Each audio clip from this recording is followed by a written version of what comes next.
Hi, everybody. Thanks for tuning in to the Coaching Call podcast.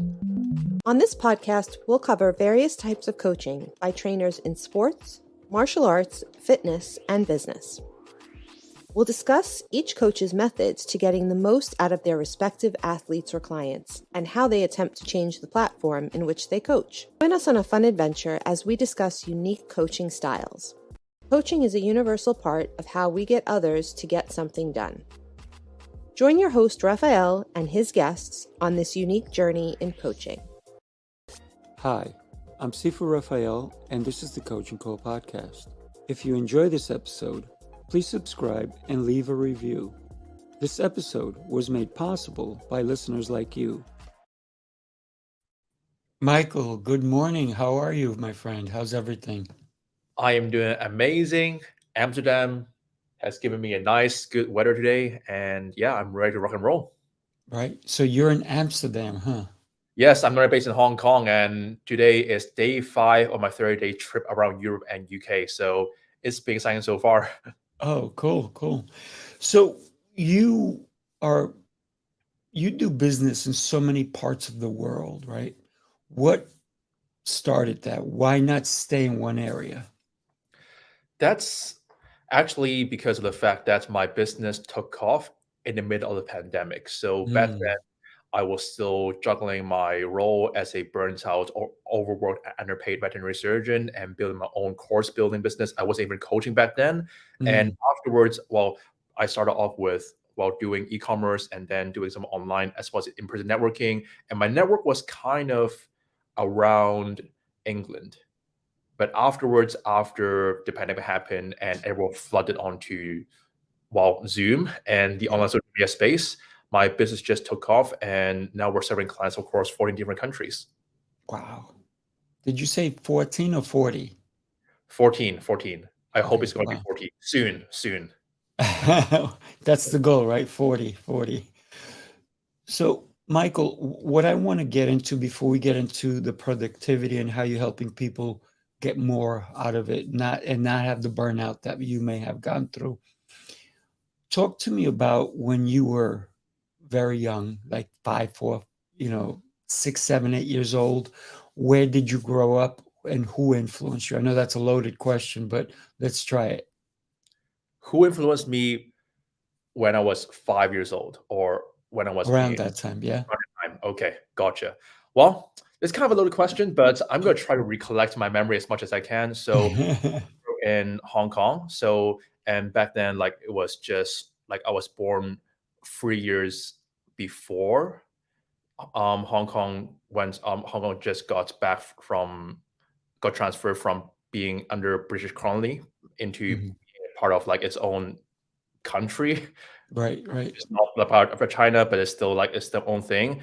And back then, I would say my biggest influence was my mother back then, and she was this typical high achieving person, and she wanted to just instill as much knowledge and skill into me when I was young. When I was young, I was taking English classes. I was going to Kumon, which is a math center, and I was learning how to swim. I was learning how to do taekwondo, doing all those things. And as far as I'm concerned, or as far as I can remember, my life has always been about go. You gotta keep learning, you gotta keep growing, and you gotta take breaks, but afterwards you've got to keep going again. So, and I think that's just something that that is permeated from a family background where my parents, we lived a middle class life, but then both my parents climbed the corporate ladder, and we were simply under this household with a belief that as long as you work hard, as long as you put in the work, you will gain success, and the only way that you can get ahead is to work harder than other people. So, yeah, you know where it's leading to. Oh yeah, sounds like burnout coming up, right? So that's the mentality of a lot of people, that you have to outwork everyone else. But what winds up happening is if everyone and the planet is outworking everyone else, what are we doing? Exactly right. And I don't want to go on a tangent on this, but this model around hustle culture where you've got to be the hardest worker in the room, or you've got Hmm. to work 16 hours per day and call yourself a hustler. Like, yeah, you can probably call yourself the hardest worker in the room if you work like 16 hours per day and sleep the rest of the 8 hours, but you'll be probably tied as number one hardest working with Right. probably another 100,000 people who are also inundated with this hustle culture mentality. But Mm. at the same time, as we might have noticed, none of these people are actually able to sustain their growth, and none of these people are able to actually allow their number one hardest working ranking to be reflected into the income and the impact that they're making in their business or whatever career they're in. Mhm. So it's just part of the equation. Oh yeah. You know what ends up happening with when people work so hard? What happens on their last days? Who cares? Who cares? It's your family, it's your what you've done with your life. Have you been there for your kids? Have you been there for your spouse? Have you made an impact in the world that's not going to remember, oh yeah, he showed up to work every day? More of a meaningful impact in the world. I think that would be better, right? Absolutely, absolutely. Because at the end of the day, if you were lying on your deathbed, looking back at what you've achieved, you probably like if you were to even like I wouldn't say I wouldn't use the word regret, but if you were to just wish you would have done something differently, you probably would not wish that you would have ended up with a 60 million net worth instead of a 50 million net worth. You probably would have thought about, oh, I wish I would have spent more time with my parents before they went out, before they grew old, or I wish I would have spent more time with my kids or my spouse instead of just trading my moments with them Mhm. for money Right, or just short-term gain wrapped around a very loose term called success. right. You know, it's very interesting, Michael, when people are asked what is the meaning of success. When they're young, it means lots of money. When they get to a certain age, it's family, friends, quality of life. When they're older, it's I hope I live tomorrow. I hope I live to see tomorrow. So success is going to be so different at the stages of our lives. But if we can start thinking today what my true success will be, what what do I want if today's my last day? How successful can I be today? And I think if we can start thinking that way, we can have a better quality of life. And even if we, of course, we have to work, we have to put food on the table, but then we also have to say, can I do this work more efficiently, be more productive with it, instead of drawing it out? A lot of people go to a 9 to 5 job, but meanwhile, they only work 3 hours.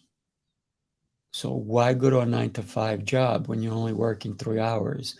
And the other time you're just like dilly dallying, you're not doing the work. What if you made those the best 3 hours?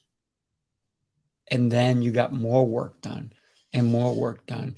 And so your 9 to 5 is now fully productive. And then you don't have to work overtime. You don't have to work all this extra time. You don't have to work on the weekends. You can take that time because you've compiled it all into your work hours instead of taking an hour for lunch, right? Maybe eating at your desk. So a lot of people go like, why do I want to eat at my desk? I'm not getting paid for it, but it's your time. It's what you do with it, right? Absolutely, absolutely. And now this might sound crazy or surprising for me to say this, but as a productivity and business coach, I don't teach time management. Mm. The reason why is because time management, most time management tactics that we know of right now are invented by consultants or managers back in the 80s or 90s. And they simply invented these strategies for factory workers to work Mm, faster. But if we are leaders, business owners, or people who get paid according to performance, not work hours, we should not be managing our time. We should mm, instead be focusing on how we can improve or maximize our output per unit of time invested. right. So you made like an amazing point right there, Seafood, because a lot of people out there, like just going back to the example of hustlers who brand themselves as this glorified person who works hard and works hard as if like it's no one's business. Here's what I can say. The strategic and high performing entrepreneur working 30 hours per week will bar none outproduce the burnt out, reactive, and busy entrepreneur hustling 60, 70, 80, or even 100 hours per week. It's Hmm. not about volume of hours. It's about what we can actually achieve with the time that we put in. Mm. Yeah, without doubt. So it's optimizing our time. Michael, let me ask you, you told me about your mom, how she was basically in your corner and she was helping you understand and guide everything. And then they went into the corporate world, and it's always about leveling up. It's always about doing the best you can do, um, working harder than everybody else. Who, when you were in your teens, who were your influencers then? Who did you look at and go, wow, I like what they're doing, or what they're saying to me resonates with me? Who would you say was that at that time Back then, as a my teenager? entrepreneur, my entrepreneur spirit has not been activated. Like I'm not this born entrepreneur who sells like lemonade and scout cookies when he's like 5 years old. Mm, My like I discovered entrepreneurship only halfway through my college years. So back then, mm, my biggest influencers is actually athletes. Like I'm a huge NBA fan, and I mm, still am. And back then, like the only guy that I can think about that I look up to, like just model after, is LeBron James. mm. Nice. He's a good role model, obviously. He was He's a a good good role role model. model. Like even like both on and off the courts, I admire his leadership. I admire his consistency, his level of discipline. But most importantly, like even till this day in his career, he's able to not only thrive at a championship level in basketball, he's able to be a good father. He's able to engage in other businesses, start schools, start charities. And I was like, if this guy can take time to spend time with his family and have enough sleep and do all these things, like what am I to say like there's no excuse for me to say that I'm too busy to do something else. It's just about how you invest your time again. Yes, that. Well, and you said that managing time, but it's basically living with intention, right? I would consider that better. Yes, everybody, the word time manage, or the two words, make a lot of sense, because how do I want to live my life? What is the intentions that I do when I'm with my kids? Am I with my kids, or am I still in a work mode? Am I thinking about my problems, or am I with my kids?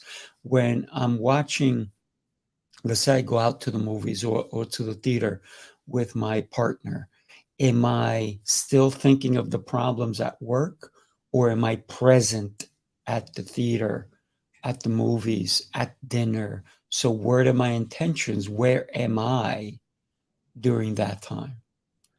Right? So I love that. I actually have a term for this.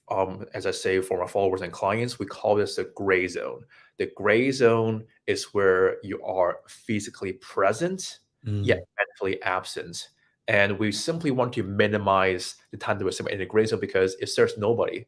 right. Even if, yeah, you can be present in the dinner table and you can be mentally absent because you're thinking about business. You are not like you're not serving your family, and you're not even serving your team or your clients. You're just Mm. there, and that's a waste of time. Right, right. So let me ask you, Michael, you talked about in college, your entrepreneurial spirit was born. What propelled it? What made it come out? So I would say, like, even when I was a teenager, even in high school, I'm quite ambitious. I'm quite competitive myself. And back then, Mhm. all I knew was to get good grades, get a top grades, get into the best college, and graduate and get a good job and earn top money. Or Mm. at least that's what I thought. Right. And I never even came across this word entrepreneurship until I was, I think, either 19 or 20 years old. Mm. So just to give you, like, I know this might be me going on tangent, but stay with me here. So I kind of, well, I was a top student back in high school, and I then graduated college and went into what is now the number one veterinary school in the world. But halfway through, I discovered entrepreneurship just by being bored, going through like books like Think and Grow Rich, Rich Dad Poor Dad, looking at Tony Robbins's tapes, listening to guys like Brad Burchard. And back then, I was simply looking to develop myself personally. But then afterwards, I went down this tangent where this rabbit hole where I discovered, hey, wait, you can actually earn the money they want without being stuck in a 45/50 hour per week job, which can actually, instead of trading time for money, exponentially increase your income and impact whilst traveling around the world. And I was like, where did they teach this at school? Like, why did no one tell me about this thing called personal development and this thing called building a business? And I just went down a rabbit hole and I started building my first business, which is a e-com business, whilst juggling my work between work placement and studies when I was, well, a student in a dorm. Mm. So you started building that business young, right? Yes, I believe yes, my startup capital was the money left over from a scholarship. Really? So yeah, that was the third year of college. Mm. Good for you. Good for you. So you started an e-commerce business. What kind of e-commerce were you doing? I started off with Amazon arbitrage, and afterwards I went to the Amazon FBA. So back then I was like, it's the typical product research, sourcing it from Alibaba, mainland China, and then shipping it to the United Kingdom and just having it distributed out. So it's all done for Amazon. I don't even need to take stock, which is a great business model. But at the Mm. same time, it's a nice way to lose money if you don't know what you're doing, which is exactly what happened to me. Really? You lost money? Yes. And guess what? Back then, old Michael solved the problem or attempted to solve the problem by working harder. Mm. Motivational videos. If 10 hours per day does not work, try 12. If Mm. 12 hours per day doesn't work, try 16. As long as you work hard enough, you'll break through. Right. And Wow. You, so now you're working 26 hours a day. I'm just kidding. yeah, So basically, a lot of people think that more is more. But in reality, sometimes those words come into true meaning when we say less is more, right? So when we learn to work more efficiently, like we were talking about earlier, compacting your workday into being more effective.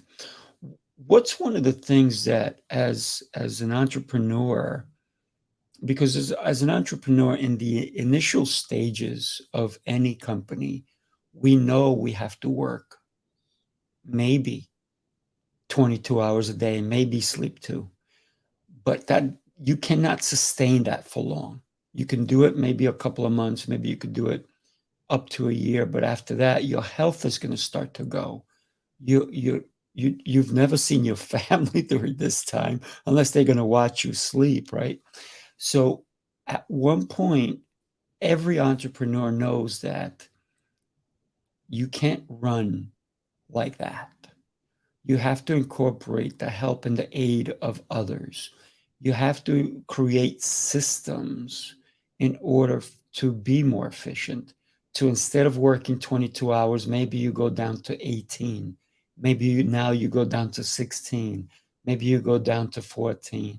Maybe you go down to 8 or 10. And then maybe later on, you're like, wow, in this business, now I'm working 3 to 4 hours a day. How's that? How do we understand that as an entrepreneur? This might not sound sexy to some people, Right. but here's what I gotta say to start off with. Most people, unfortunately, are laboriously busy, Mm, yet intellectually lazy. right. Agreed. So here's what I gotta say. Execution at the end of the day, like writing posts, doing sales calls, posting on social media, doing marketing, building systems, execution is easy. The hard part comes down to knowing exactly what to prioritize and how to sequence your growth. I see all these business owners right now just hustling because like we're in this distractive social media space where once the lifetime opportunities come on a daily basis and they just jump into everything that they Mhm. find. And what ends up happening is that they try to build their business without a plan and instead try to build different versions of their business all at the same time and work on so many growth strategies all at the same time, Right. the points where they become overstressed, overexposed to risk, and just being spread thin to the points where they became a master of nothing and a jack of all trades. Right. Yeah. What I'm hearing from you is, and I do it, it's called time blocking, right? We got to block out the time for the priorities, right? What goes first? And if it doesn't make sense for me to do it, who can I hire? Who can I ask? What tasks can I hand off? Because for me to do every little thing, I will be working 22 hours a day, right? And as an entrepreneur, I have several businesses, so I cannot be at them all the time. I have to give leeway to other people to trust that they will follow the guides, right? That I've set there, the SOPs, right? Standard operating procedures, and they follow them. But also sometimes, if I leave them room enough, they might change the standard operating procedures and make them better. But if I don't allow them to grow, then those standing operating procedures will go like this, and there will never be any growth, right? So some people are going to make mistakes, and if we don't allow them to make mistakes, then there's no growth, because I believe with all adversity, there's growth. Seafood, you made a great point there, but I just want to rewind a little bit. Absolutely, go for it. Awesome. Because systems and outsourcing is it's a strategy, it's a vehicle of multiplying what is working. Mhm. But what I would say is that before we even look into outsourcing and building SOPs around processes and have other people do things for us, we must get effective first. Because the biggest pitfall that I see people fall into when it comes to hiring, building systems, and outsourcing is that they try to outsource a system that is unvalidated or unproven to produce results in their business. Right. Next thing they know, they just dump their money into someone else's hands and say, hey, here's the money, here's the process, let's run with it. Mhm. And that person is confused, you're confused because you don't even know where the process will get you results. But obviously, yes, if that process is dialed in, and if you're looking to scale things up, then by all means, scale up what is effective. Mhm. Yeah, I agree with that. So making sure the process works. Yeah, that would be number one for sure, right? Yeah. When we think about an entrepreneur, forget even an entrepreneur, somebody who works for someone else. I think the mistake they make is they believe they work for someone else. I think in reality, who do we work for? We work for ourselves. Even if someone else writes my check, right? By the way, I have a check here, right? I wrote this check to myself. This is my own check. That's from one of my companies, right? But let's make believe someone else wrote me that check. I believe, and this is where people fall short, that I work for them. I think that what we have to change is that I work for me and I provide them a service. And I think if we can be a little bit more clear on that, we could be more effective at our jobs and we can maybe get a better paycheck, even if we don't want to be an entrepreneur. Even if we say, listen, there's a lot of CEOs out there in the world who didn't start the company. They were hired. They were hired by someone else. The founder said, hey, I love what you're doing. Can you come work for my company? Can you lead my team? A manager, a COO, whatever it is. Maybe they don't work for, or they actually work for someone, but they never created this company. They're not an entrepreneur, but we have to think differently that I am providing a service. So I am in business for myself. And so many people always think I got to work for the man, or nowadays I got to work for the woman, right? But when we think about when I put food on the table, it's because of my actions, my service, that there's food on my table, that I have a roof over my head, that I have a car, that I have living space. So a lot of people, they don't understand the value that sometimes they bring. Even if I have to go to a job and clean the floors and clean the toilets, I still bring value. I still bring the service of cleaning. I bring the service of maybe if I work for somebody and I do their laundry, if I work for somebody and I clean their house, if I work for somebody and I deliver groceries, if I change somebody's tires, if I'm a mechanic, if I am whatever, I'm still providing a service. And that's where we can start to learn to be proud of what we do, even if we never are an entrepreneur, per se. What are your thoughts on that?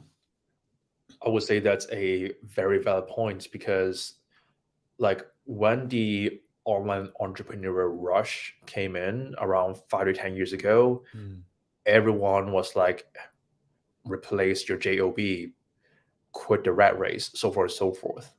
But at the same time, you've got to gain perspective, as in, regardless of whether you are an entrepreneur, or someone who just gets paid per work hour spent in an office, Mm-hmm. at the end of the day, I would say business, or being a business owner is overrated. But instead, what we should focus on is look at, okay, whether this opportunity is created by myself or created by a company who hired me, does this align with my vision for myself, for the people who matter to me? And number two, will this opportunity allow me to become the person who I want to be? Because once you're able to do that, then you're not only able to obviously put food on the table and create a huge impact for the company and the mission they're serving, you're participating in, but you're also growing yourself, and you're actually still making progress towards being and living the life that you want with the people who matter most as the person who you want to be. Definitely. So understanding who you are, I think that will help, right? That will help you a lot, because a lot of people, I've spoken to some people who are in their 40s and 50s, and even I had somebody about 3 months ago who was in their 60s. Everybody's talking about their why. I still don't know my why or my purpose in life. I'm like, man, you're in your 60s.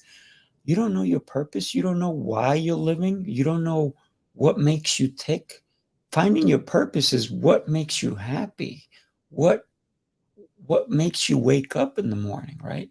So for me, if you don't know your purpose, then you haven't looked deeper inside of you.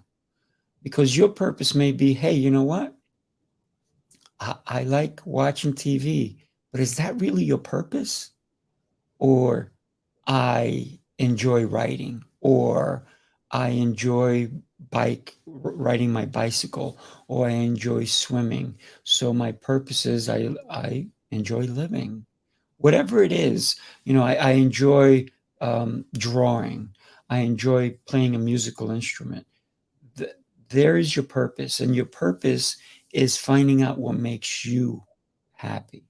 A lot of people think that your purpose means you have to go change the world. But changing you first, that's changing the world, right? Knowing who you are, I think, and I love that you said that, is a great way to start changing the world. Be you and be happy with the person. Or if you're not happy with who you are, then start to change and find the happiness that you're looking for constantly. Right? Absolutely. Absolutely. Again, the vehicle does not matter as long as the opportunity aligns with what you want. Now, I believe, like, you kind of, I think you just opened up a can of worms there. Oh, Stephen. sure. Clarity is something that a lot of people want, but not a lot of people know how to get. Because, like, I ask my clients all the time, what are your goals? And most of the time, I receive answers that goes along the lines of what they do not want. So what do they want? Oh, what do you want to achieve here? Oh, I don't want to work so hard.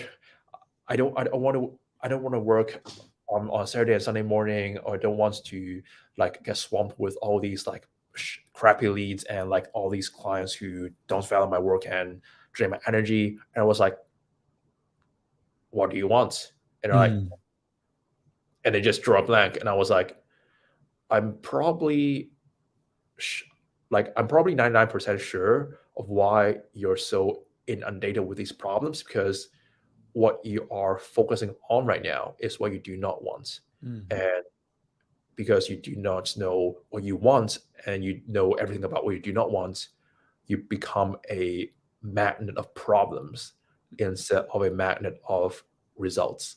And this might be a micro example, but if I were to go macro, same applies. People don't know what they want to achieve, and therefore they go ahead and just complain about the government, inflation, taxes, everything else, politics, but never think about what do they actually want to create in terms of their life and their purpose and their vision. Oh, without a doubt. Michael, what I would love for you is in the private chat, go ahead and put your link so people can start, connecting with you. While you do that, I'm going to share a video with everybody on Friday. We have an exceptional event. I'd love for everybody to come to it. Take a look. Are you ready for an unforgettable experience that will inspire and motivate you? Look no further than Heroes Rising. This virtual event will showcase some of the speakers who will grace our stage in July. Join us May 12th at 2 p.m. Eastern Time. Heroes Rising brings together a lineup of incredible speakers and thought leaders who will share their wisdom and insights on how to become the hero of your own story. With topics ranging from personal development and leadership to entrepreneurship and social impact, This event has something for everyone who wants to make a positive difference in the world. Whether you're an aspiring leader, an entrepreneur, or simply someone who wants to be inspired and motivated, Heroes Rising is the perfect opportunity to connect with like-minded individuals and learn from some of the most influential voices in the industry. Don't miss your chance to be a part of this transformative experience. Get your tickets now and join us for Heroes Rising on May 12th. Nice. May 12th, that's this Friday. I mean, it's around the corner. When we think about people who will inspire us to make a difference in our lives, I definitely want to share your information. Come hang out with my Facebook. So, Team PPE, what does that stand for, Michael? It used to say productivity and performance for entrepreneurs, but we've rebranded the name called the Productive Coach because it's simpler and it flows better. So yes, There you go. so for everyone tuning in, if you search the Productive Coach on Facebook, that should pop up as the first search results. We have around 1,500 or 1,700 members in there, and we have Nice. a purpose, which is to maximize our productive output whilst reclaiming the time freedom that we have.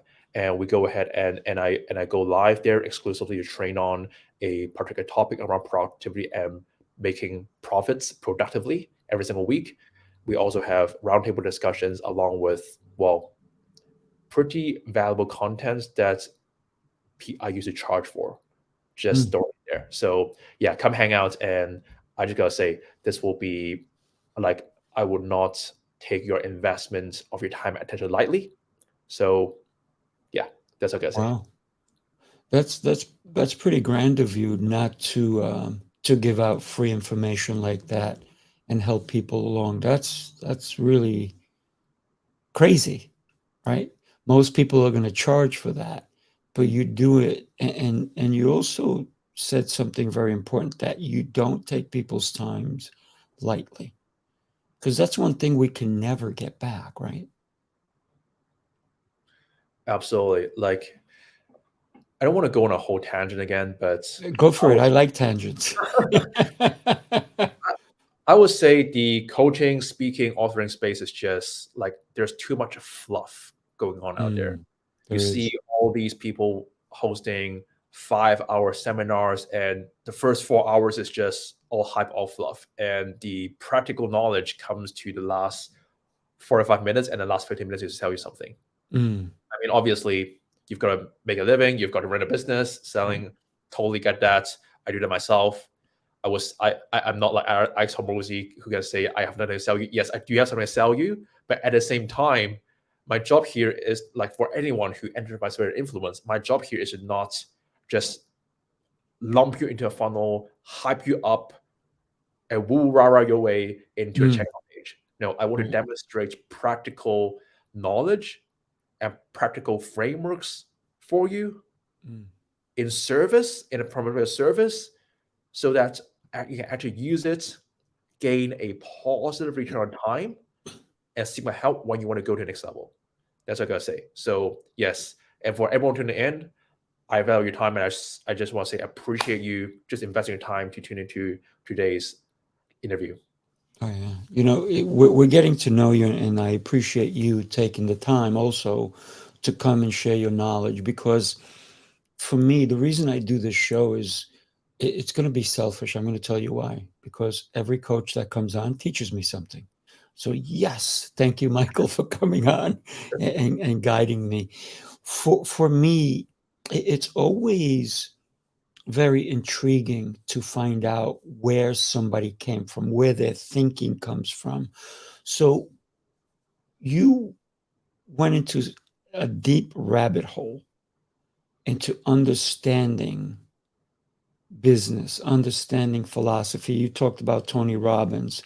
Obviously, he's going way deeper than a lot of other people, and he's probably the pioneer of different thinking, of really getting out of your head and using that brain of ours in a different way, in a better way, to be more influential, to be more decisive also.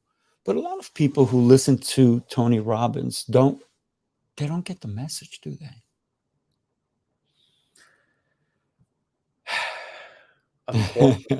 Unfortunately, a lot. But at the same time, like as this wise, big, loud man once said, people have to be ready to receive the knowledge. You cannot just watch one of his trainings while sitting on the toilet or whilst have a bowl of cereal as if you're watching Netflix. Mm-hmm.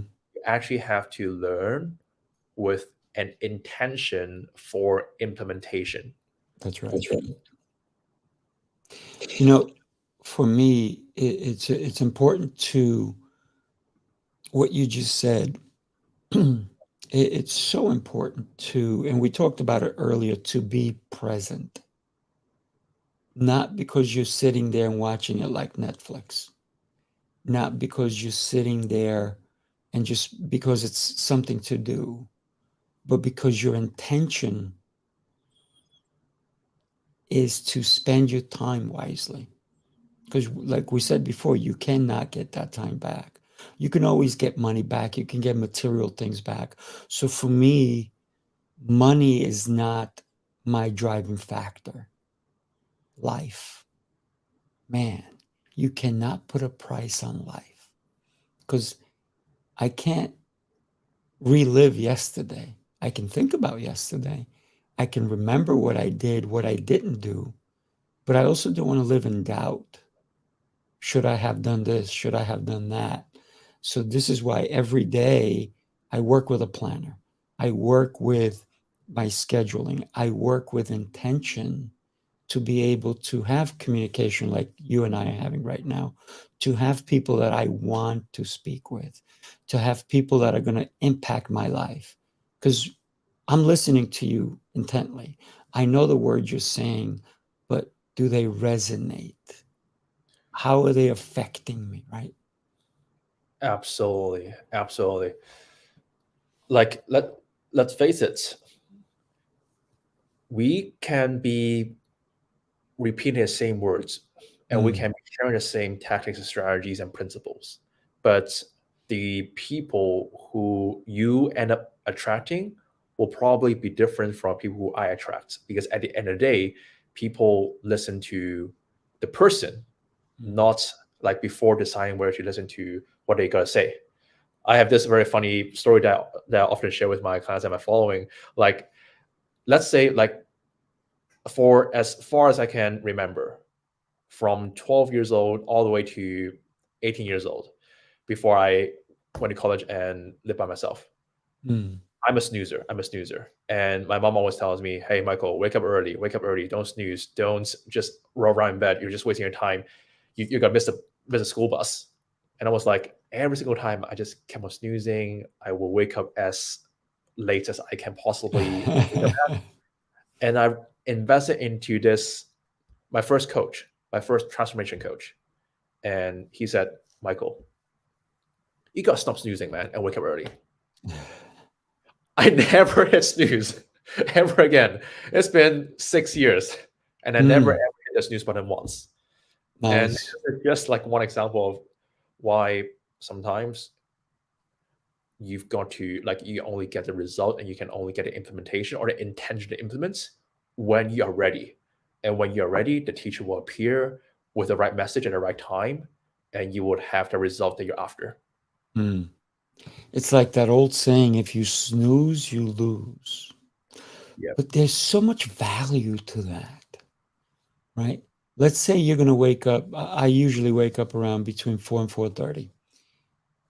But that's AM, people. That's AM, not PM. But it doesn't matter when you wake up. Because if, for example, I wake up between 4 and 4:30. Sometimes I wake up an hour before. I don't even know why I set an alarm. I'm always up before it. Sometimes it's an hour before. And it's like, I'm awake. I'm like, oh, I can't go back to sleep. So now what? Oh, wait a minute. I just gained. I gained an hour. What? That is awesome. About this morning, same thing. I got up before my alarm. So for me, it's like, how can I use this time? Can I waste it? Or can I use it? And I consider the extra time when I woke up before my alarm, it's a gift. Now, what do you do with a gift? Do you use it? Do you appreciate it?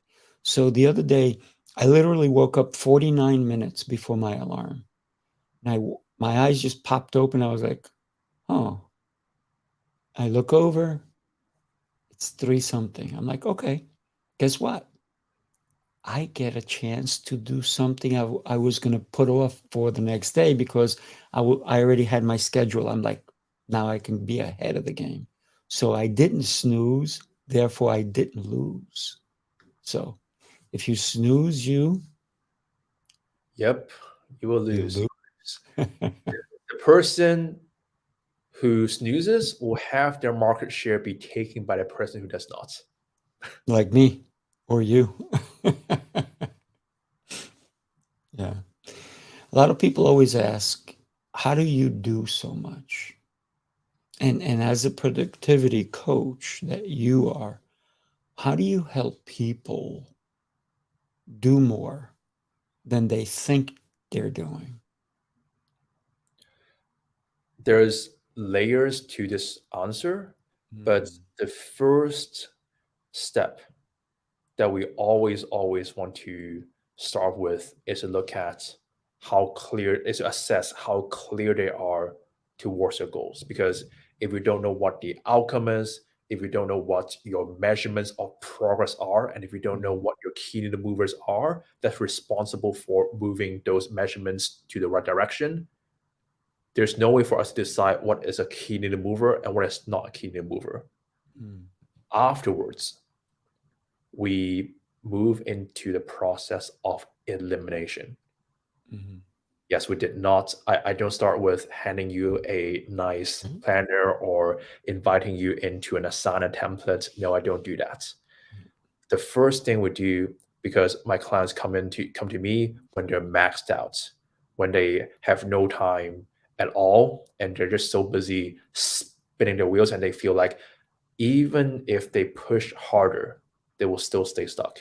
And so what do we do when your cup is full? We empty it of the junk that should not be there in the first place. And that process of elimination is what creates the bandwidth, the time, and the space required for us to reinvest into what actually moves the needle. And obviously by then, we can go through many different directions. We can talk about creating a new strategy, building a new system, or doing something else that allows them to leverage time. It can be hiring, it can be switching to another offer, business model, but whatever that is, whatever you decide on, we cannot implement that until we have created that resource or reclaimed that resource. And afterwards, well, guess what? We don't refill all of that time. That's right. Save something up for number one, buffers if things go wrong, and number two, to actually reinvest into our soul bucket, soul account. Like not just our bank account, we have to reinvest our time into our soul account. And what fills our soul account? Time with family, time with kids, time with friends, time with yourself, having good sleep, and just doing whatever fuels your soul. Definitely. I like what you're talking about, and really what I'm listening to is to reevaluate what you're doing.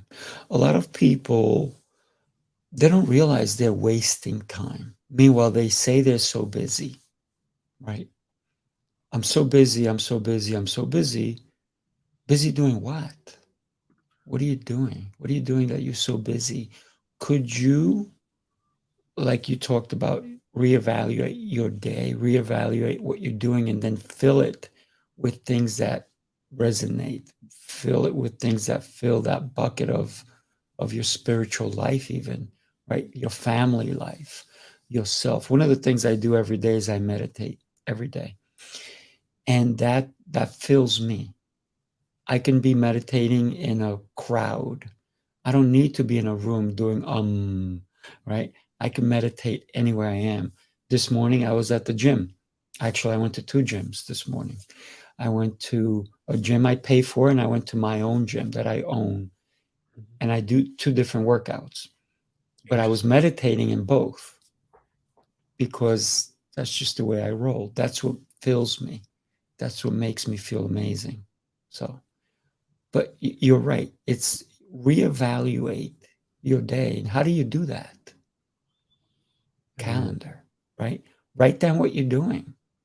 Write down, yeah, I sat down and watched social media for 20 minutes, or I was on my phone, or I talked to my friend for 10 minutes, or I called my mom, or I did this, or I played with my kids. So that's how you start to learn how to time block and go, was this worth my time?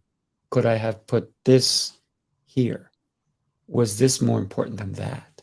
So that's, yeah, I think that what you talked about is reevaluating. It definitely makes a huge difference. And I like the way you think about it as well. Appreciate it. And like, this did not come easy for me as well. I used to be someone who's just who knows nothing about productivity apart from just grinding, hustling, and working faster. And for anyone tuning in here, like, if you really, really wants to get a good look at how you can free up time and level up the value of your time, do a time audit, seriously. For 1 week, this week is gonna suck, but it's gonna be hugely effective and eye-opening. For 1 week, track everything that you do on a journal or on an Excel sheet at 30-minute intervals, and really get a good look of where your time is going. I guarantee you'll be able to just find out hours, if not dozens of hours of time that could have been utilized differently, that would once and for all eliminate the excuse of I am too busy to do XYZ. Absolutely. Can I add one thing to that? By all means. How about for people who are in a diet? I'm going to suggest get off the diet because they don't work. Diets don't work. Lifestyle. So when you're doing that time blocking every 30 minutes, if you ate something, write down what it is you ate. And in that time, that week's time or 2 weeks' time, what I tell my clients is, what did you eat all day long? Maybe you ate too much here, not enough here. So you have to realize that. So evaluating your time, but evaluate your health at the same time. Did you put time in there to be fit? Listen, not everybody likes going to the gym, right? Absolutely. But you have a choice. Either you go to the gym and you see it as a ticket to your health, or you see it as a detriment to I don't have time, I don't have space, I hate the gym, I don't like the people, so you're making excuses instead of saying, I'm going to use the gym as a vehicle. That doesn't mean you have to go to the gym and talk to every person at the gym. You don't even have to talk to anybody. Go even if it's for 10 minutes, go to the gym for 10 minutes. It's better than going 0 minutes, right? So add that to and I love the 30 minutes because it's right. In 30 minutes, you can accomplish so much, but you can also do nothing. Sometimes you need to do nothing, right? Sometimes you got to put that in your schedule. Absolutely. Speaking of which, yes, everyone, if you use calendars, don't fill the schedule to the brim that Mm, is a recipe for overwhelm and reactivity.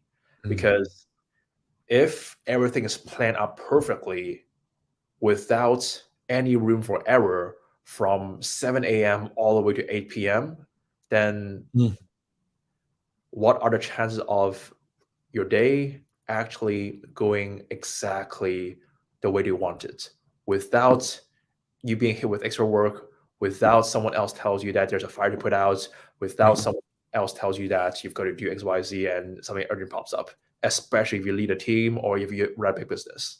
So yes, buffer times to do nothing is essential. Oh, it is. It is. It's for your sanity, right?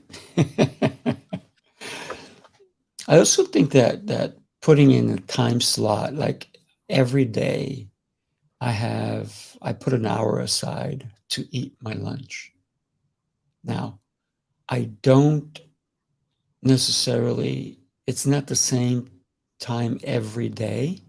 Sometimes it's 1 p.m., sometimes it's 2 p.m., sometimes it's 1:30. But once I know my schedule, I go, okay, from this time to this time, I'm going to sit down and enjoy a meal because it's with intention that I'm eating, right? And then during the day, I'm going to have snacks. I'm going to have different things. And it's the same way I say, I'm going to do this part of this business at this time. And that's going to be important. Now, like you said, put a buffer in. What if something else got in the way and I don't get to do that? Then is there space that I can fill it in? If not, can I do it tomorrow? But still get to it. So it's important to definitely time block. And I love the fact that you are a productivity coach, if you will, because you're helping people get more. I know we're talking productivity, but living is also productivity. Living a life worth living is productivity, is being productive and intentional with your life because it's not all work, right? Absolutely. If an increase in productivity is not leading to an increase of life satisfaction, happiness, flexibility, and autonomy, Mm, then you're probably doing productivity the wrong way. yeah, absolutely. The Michael, way thank you so much. I mean, wow. I would love to hear a word of advice that you can give someone before we say goodbye to everybody on what they can start doing today if they wanted to take more control of their productivity. on a weekly basis, whether it's going to be a Friday afternoon, a Saturday morning, or a Sunday morning, block of 1.5 to 3 hours to audit your week, Mm, plan your week ahead. And I'm not just talking about reflecting. Reflecting is the baseline. I'm talking about, especially my dear business owners, revising your numbers, looking at how your actions have translated into progress or a lack of progress mm, for a week. And the answers of these three questions as you enter next week. Number one, what can I do more of? mm, Number two, what can I do less of? And number three, what should I double down on? mm, Just these three questions will allow you to just make these incremental changes of how you invest your time. And most importantly, allow yourself to not pile on more things, but instead replace low value work or even zero value work with high leverage and high value work that will actually move the needle forwards. So yeah, we can either spend our days or our time one of two ways.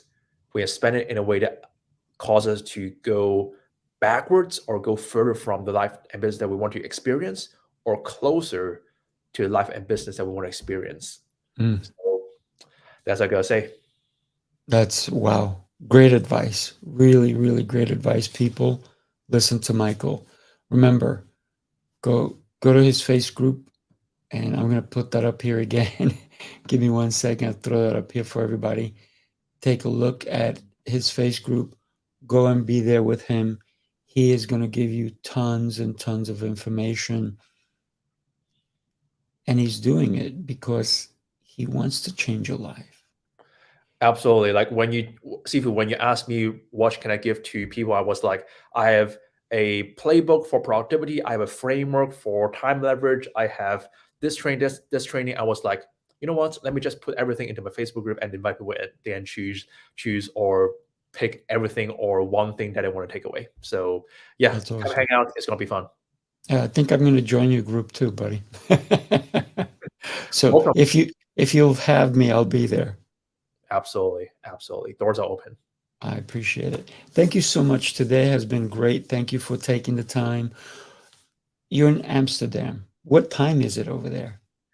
It is 5 p.m. and I'm glad we're able to get the time zones right, because if I'm in Hong Kong, it's going to be 11 p.m. right now. Oh, look at that. Yeah. Right. So it's good that you understand the workings of working with US, because you do have clients in 14 countries. That's pretty incredible. Yeah. So you need to know all the time zones, right? Exactly. I can convert them from Hong Kong to anywhere in the world, but right now I'm relying on a time clock because I don't know how to convert from Central European time to US or UK. So yeah, that's a new thing for me to learn. There's that thing, that world clock. Go to worldclock.com. Yeah, that's great. I love it. Yeah.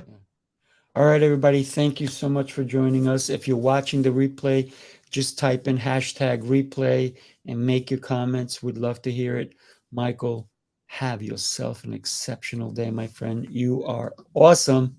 You too, my friend. Stay awesome. All right. You too. Bye-bye.